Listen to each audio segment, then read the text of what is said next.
I want to show you some additional high-quality 4K video that was released by the Unified Command today, showing additional close-up shots of the Dali ship as she was being moved from the Francis Scott Key bridge collapse site back over to the Seagirt terminal. So just sit back, relax, and watch some of this extra video, and I will also show you some photos that they produced for us as well.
Here you can see the remainder of the key bridge pillar that Dali crashed into, and you can see Dali in the background behind it at the Seagirt terminal, a few miles away.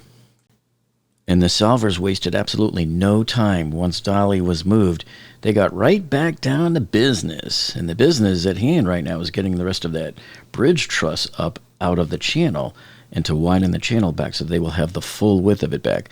As of today, they had about 400 feet wide of a channel. And now here's finally a close-up look, an empty look of what used to be here. So remember, Dali had crashed into the bridge pier over here on the left-hand side of it. Here's that concrete dolphin off to the distance there where they had moored the bow of the Dali right there. But you can just see here all of the damage. There was 4 pillars here at this base that all rose up together and came in. So you can actually see, now that we can look close up, how useless any of this was here as a protection around here, this fender, because all it was just a little bit of wood, and that's not going to stop pretty much anything. And in fact, it doesn't really look like Dali hit much of this wood since it came in at an angle on this side and crashed into the pillars. And remember, because the bow sticks out so far, that's actually what crashed into the pillars. Yes, not the bottom part of the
Now, you know, here on this channel, we do more than just engineering disasters. We do the Home Depot and Costco and Lowe's walkthroughs, and we also do the big DIY projects for your house.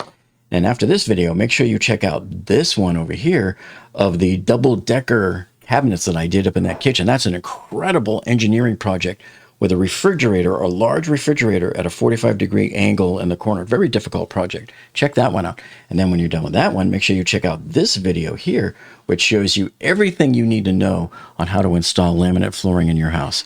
Well, thanks so much for joining us tonight, and we'll see you on the next one.